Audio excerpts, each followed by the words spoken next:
When it comes to labeling things, two thoughts come to mind. One, it's to organize them in such a way that others that seek them out will be able to easily find them, or in some cases, to know what to avoid. Two, labels can give people an idea of what to expect. I bring this up because Bartender Hustle left me thinking that it's labeled in such a way that it does give you an idea of what to expect and what the game had in store for you, but at the same time, its labeling left me expecting more than I got.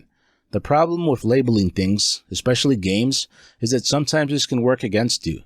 I think that's what the devs of Bartender Hustle ran into because it manages to come off as an arcade game while also including elements that typically be found in simulator games. The unfortunate truth is that while this game is somewhere in the middle between arcade and simulator, at times it left me thinking that it leaned more towards being a casual game.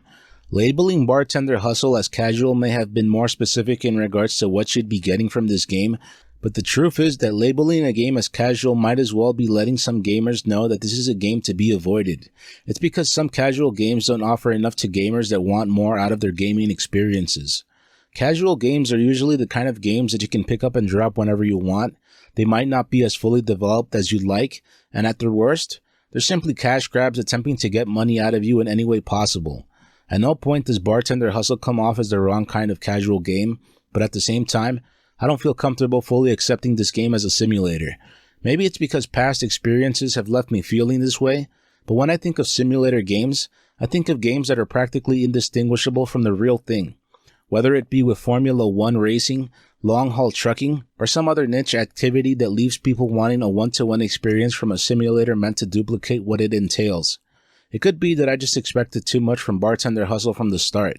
It's mainly because I saw that it was categorized as a simulator, so I assumed that'd lead to a strict style of gameplay that'd be similar to what I've seen from John Taffer's show Bar Rescue.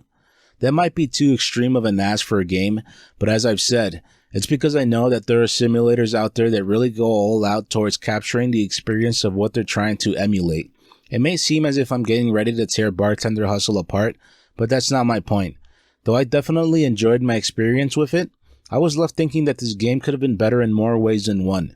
It wasn't just with delivering a more realistic experience of what it's like to bartend, but I was left wondering why things were done in such a way when they could have been left out, and that extra time could have been used more efficiently elsewhere.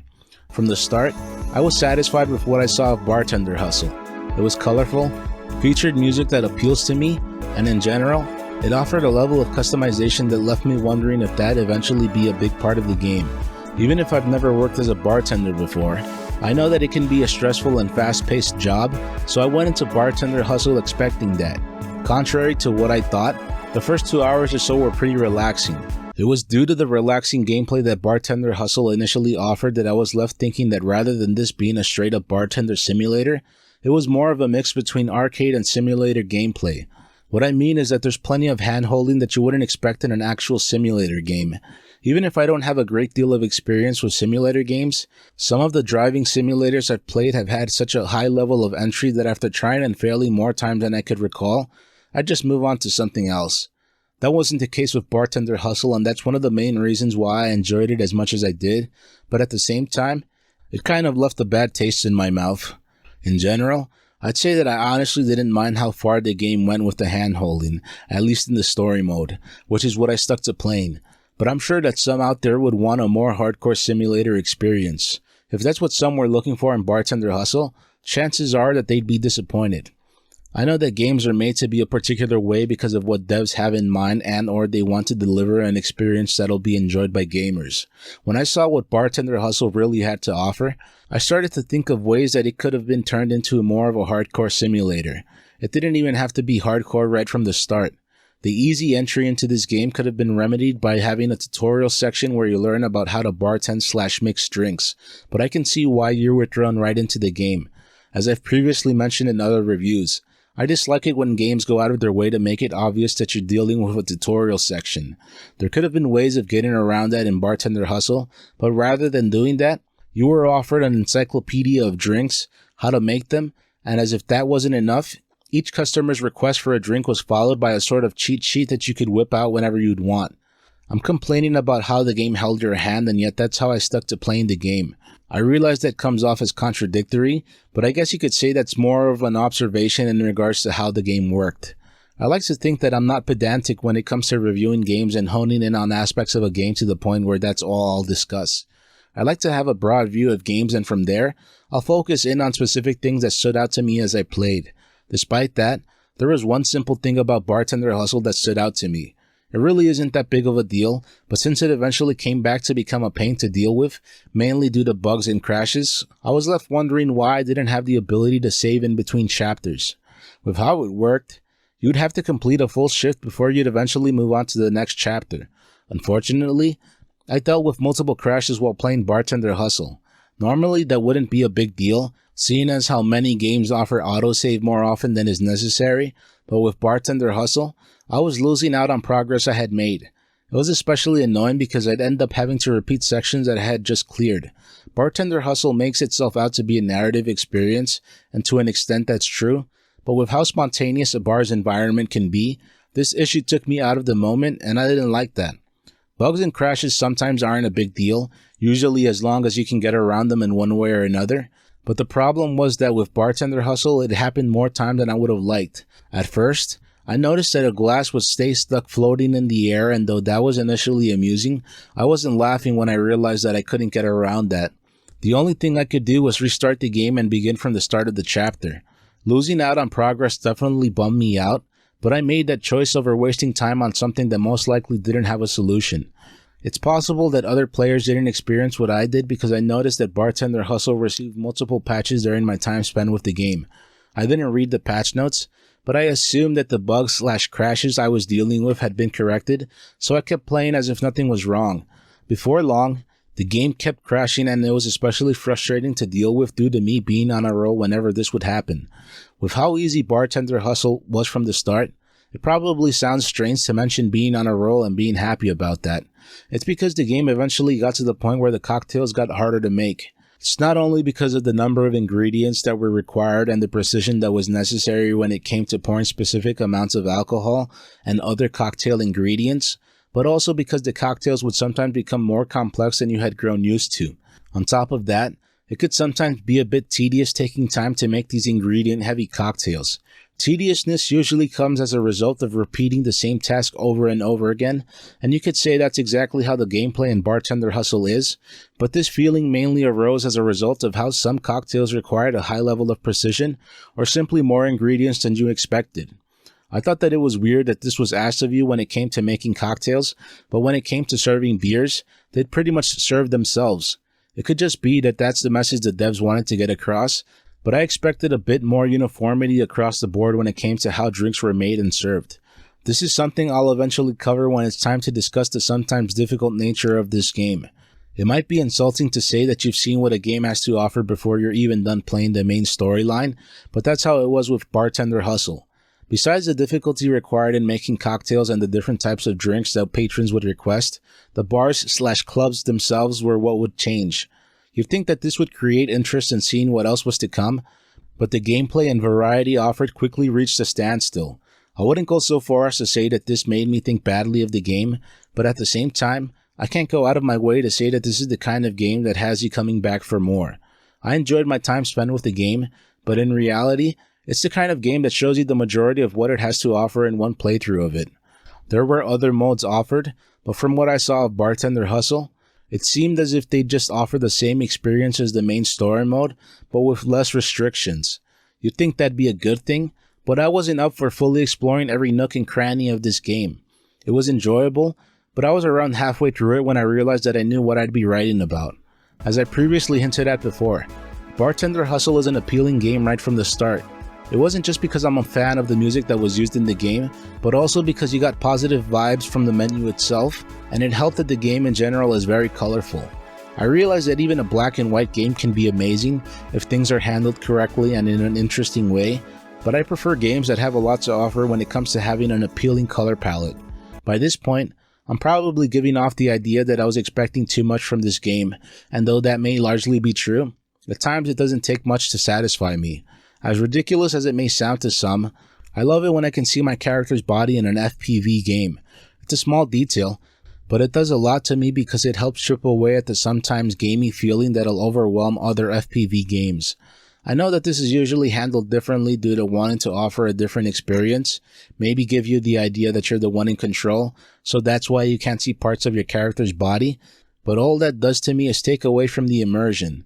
It's a bit nitpicky to bring up, but I've always thought it was strange when games would make it so that footsteps could be heard when you're moving around in an FPV game, but then when you look down, there's nothing there. That wasn't the case with Bartender Hustle, but at times I was also left thinking that the devs went a bit overboard in regards to what this game had to offer. I regularly bring up how much I love it when a game offers a bunch of options to choose from, but it also depends on what a game is attempting to accomplish and what kind of a game it is. With how much customization was offered in Bartender Hustle, I assumed that your appearance would somehow play into how successful you are as a bartender. Seeing as how Bartender is how it is, I assumed that changing clothes would lead to higher tips. In the end, I was wrong. There definitely were ways to find more success and leave with more money at the end of your shifts, but it wasn't how I originally thought it'd work. I have no idea if this is true or not, but it might be because that'd make things too complicated. I say that, and yet the option to customize your apartment was also included. I thought that was strange because so much of your time in game is spent outside of the apartment. I could understand why the option to customize your clothes was there, but I was left thinking that more time could have been spent on other parts of the game. This kind of optionality in a game is nice, but for me it's whatever. Rather than having this degree of customization in Bartender Hustle, I would have liked had there been more dialogue options when it came to interacting with customers. This would not only make the game more interesting, but it'd also make it harder. My point isn't to give off the idea that harder equals better, but the game making itself out to be narrative-based and a simulator left me expecting more than I got. There definitely was a beginning, middle, and end to Bartender Hustle, but like I said, I wanted more than what the story had to offer. My biggest issue with Bartender Hustle was that there really weren't enough consequences for making mistakes. That was mainly seen with how you'd serve customers, but also with an optional part of the game.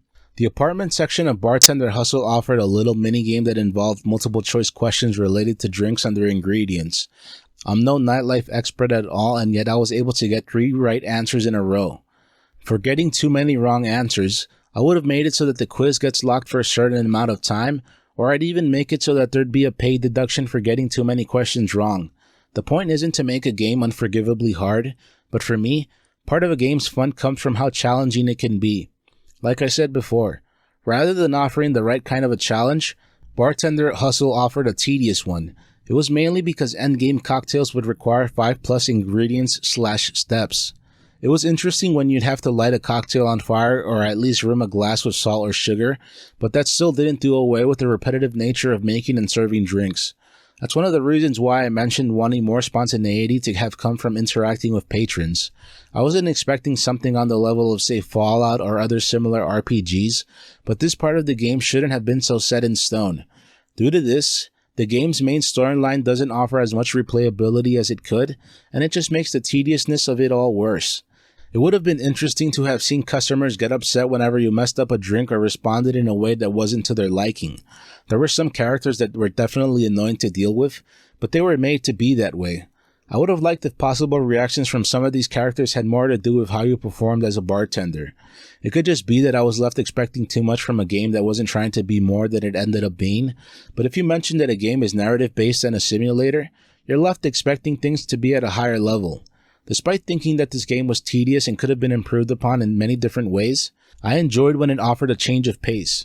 This mainly occurred when your manager would pop up and just ask for a plain beer. It was a nice change from when people would ask for drinks that had step-by-step instructions that'd be better fitting for a model kit, and I liked that. Something else that bothered me about Bartender Hustle was that it quickly sped through the storyline it had to offer.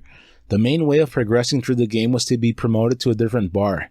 This would usually result in having to serve different customers and drinks that took more effort to make properly. My problem with this is that as a result of how quickly you'd get promoted to the next level/bar, it was difficult to get acclimated to your work environment. Maybe I'm looking for a connection where there is none, but in my opinion, this contributed to the tediousness that was sometimes experienced.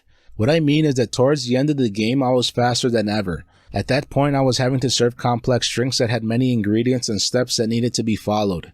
I'm sure that it also helped that I was around 5 hours into the game by this point, but what I'm trying to say is that I liked how things were laid out at the hotel bar.